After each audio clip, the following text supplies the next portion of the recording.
word that comes to mind today is calculation. The reason why I say that is because there's a lot of killers in the UFC, in wrestling. What is the difference? What was the difference for me? It was the fact that I'm a killer, but I'm a calculated killer. A couple weeks ago, I talked about my 5 senses when I compete. Attack, counterattack, anticipate, feel, and take risks. And for every fight, they're different. I study and I understand demeanor, timing.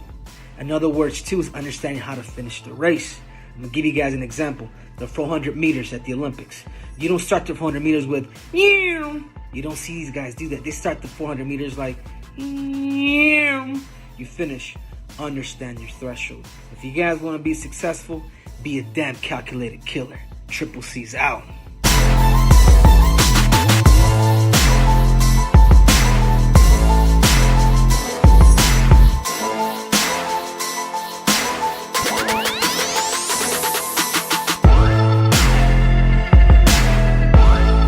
What's up, everybody? The first fight on the Contender series on ESPN Plus just ended. Great fight, quick finish. If you are a fight fan, you cannot miss the Contender series on ESPN Plus. These fucking guys are savages. Those of you that are watching and you think I should give out some contracts, comment down below. Let me know who you like. Later. First one is Jon Jones officially vacating the heavyweight title, or light heavyweight title, and also talking on his social media about heavyweight is definitely his next step. Oh, he yeah? Had a good conversation with UFC and Dana White. Oh, thank God. Yeah, so he's definitely moving to heavyweight. I'm telling you, it's happening before the end of the year, man. Yeah. Maybe, depending what they want to do with him, right? Because they're saying Francis will for sure fight Stipe for the title. Yeah, the title in a rematch. So then what do you do with Jon? There's so many fun fights. I don't know if Jon just wants to fight for the title, wait for that, because if he waits for that, we're not getting Jon at heavyweight 2021. But I knew they were going to come to some form of agreement because they need him.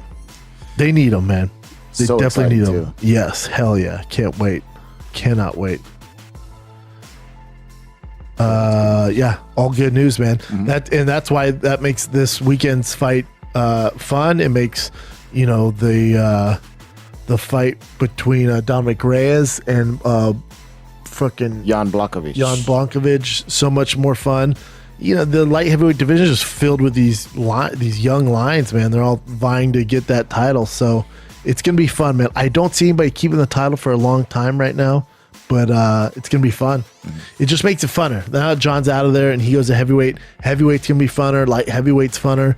This is perfect for the UFC. Yeah. I'm stoked that they're doing this. 100%. Stoked. Best case scenario.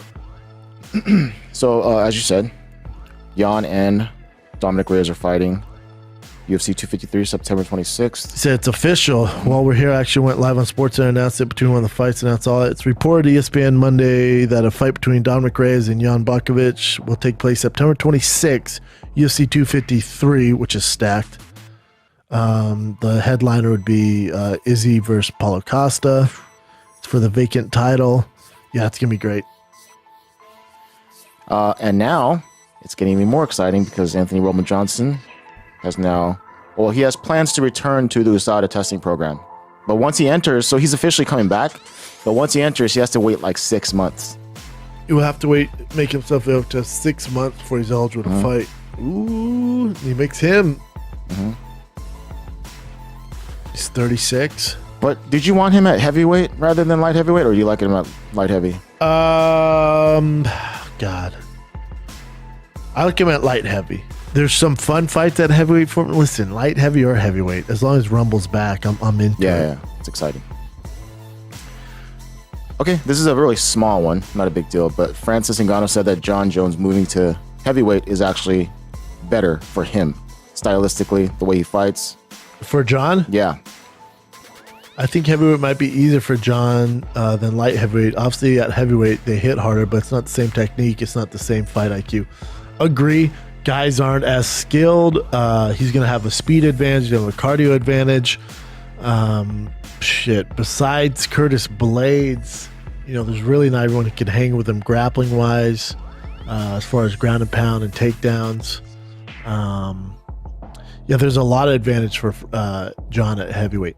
The only issue is John in his last few fights, and these are more skilled guys than the heavyweights, but he's been getting hit, man. And at heavyweight, you just can't get hit like that. You can't. The fight would be over. So it's gonna be interesting to see if John at heavyweight's gonna use more of his wrestling, because who are they gonna give him? They give him Francis, he's gonna take him down. He's not gonna sit there and trade with Francis. They give him Stipe, he'll be able to mix it up more with takedowns and striking. They give him Curtis Blades, Rosenstruck, take him down. Derek Lewis, take him down. Overeem, take him down. Dos Santos, take him down. Look at he has such an advantage over all those guys as far as wrestling, and he's a black belt on the ground.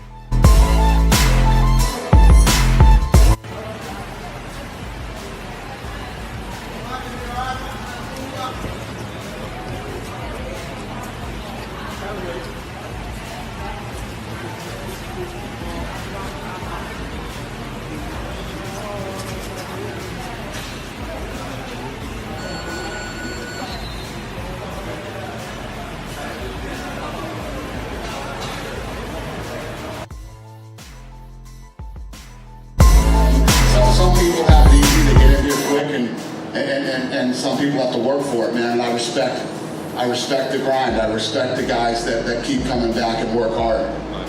I want to ask you about Rafael. Was obviously impressive, but the tumbling routine to start, was the fact that he got it right the second time, was that helpful for him getting a contract? I honestly don't know why guys do that shit. You risk blowing an ankle, a knee, anything, but that guy is a physical freak. I mean, did you see his physique during the fight, man? I mean, the guy his back is insane. You can just tell that he's a physical freak. Yeah. The one you passed on tonight, Anthony Romero, he was very, very impressive. Was that a tough call? Yeah. Listen, the kid. I'll tell you the tough thing is he's 8-0. He's from Canada. He was in a tough fight against a really tough guy. But when I looked at certain things, couldn't finish with that leg kick. Was going for takedowns. Really had a hard time when the kid switched up southpaw. I actually told Breeden after the fight, you should fight southpaw. You look good at southpaw. And he's 23 years old. The kid's 8-0. He's 23 years old. He's got nothing but time. That kid's going to get better, and he's going to be great someday. He's not even anywhere near in his prime yet. He's still a young kid. You touched on it a little bit with Silva, and I'll ask you about Breeden as well. I mean, when guys have performances like that. The other thing this gives some of these other promotions an opportunity to pick this kid up. Pick him up, make him your star. Maybe he becomes a world champion in one of these other organizations, and can get some experience and stuff like that. If you're another promoter and you're not watching this show and picking up what I don't, you're an idiot. You're an idiot. And that's a kid that somebody could definitely pick up and make their star in their promotion. Yeah, for sure.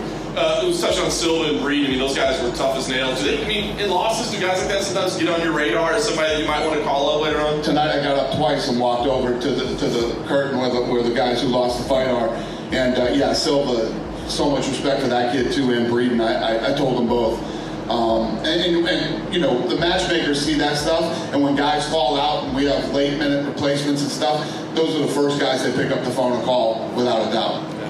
You've got a busy week, and I want to ask you about speaking on Thursday. What are you planning on doing with your speech? Obviously, you've done it before. Give us a preview of what we can hear from you? You'll have to tune in Thursday and find out. I'll let it speak for itself. I leave tomorrow night, and I don't know. You've been loyal to Trump for a long time. Obviously, it's a weird time in our country. Did you think at all about maybe sitting this one out with as divisive as things are in politics right now? No, that shit doesn't bother me. Listen, this is America. Everybody has their own opinions and their own choices. I know that sometimes people go after you because of whatever, but everybody knows me. Everybody knows what I'm about, and I don't know. Talk to me after the speech. But do you worry? I was going to say, do you worry that people automatically assume that by you speaking, you sign off on everything he does? I don't give a shit. No, I don't care what people think of me or what they think. The people who know me know who I am and know what I'm about. Other than that, I could care less. There's tons of guys that hate Trump, whether it's celebrities or whatever, and I'm cool with all of them. We're all cool. It doesn't.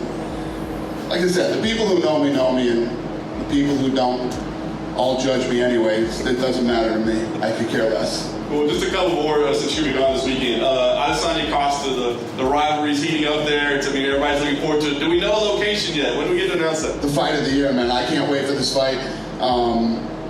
I keep talking about it. Still to this day, you guys might disagree, I don't know, but I still have Weili Zhang versus Joanna Jędrzejczyk. Still, we were in a meeting the other day and we have those big TVs that play out there. Literally, that was on and it fucked up the whole meeting for me because I couldn't stop watching that fight. And it's so goddamn good, that fight. But I'm telling you, what's going to give it a run for its money is going to be that fight. Obviously, the two fights that you got to think are going to give that a run is Gaethje versus Khabib and Isreal and Costa. And no, I do not have a location yet. Fair enough. Last thing for me, I want to ask you about Jon Jones, his announcement to move to heavyweight. Have you started talking to him at all about when he would like to have his first fight? No, I haven't. As far as the last time we talked to Jon Jones said he's going to take some time and do his, things that he's into right now, and take some time. And when there's a right fight, he'll give us a call. Could you see him waiting for the winner of Francis Ngannou, Stipe Miocic, and fighting that winner, or do you think he's got to get a win at heavyweight before he gets a title shot? I have no idea what he's going to do. I honestly don't know. But is his pedigree enough to walk into a title fight, in your opinion? Of course. I mean, realistically, Jon Jones is undefeated. He's never been beat. Now's a guy who's been out of the game for years. I don't want to keep beating this guy up, but you know.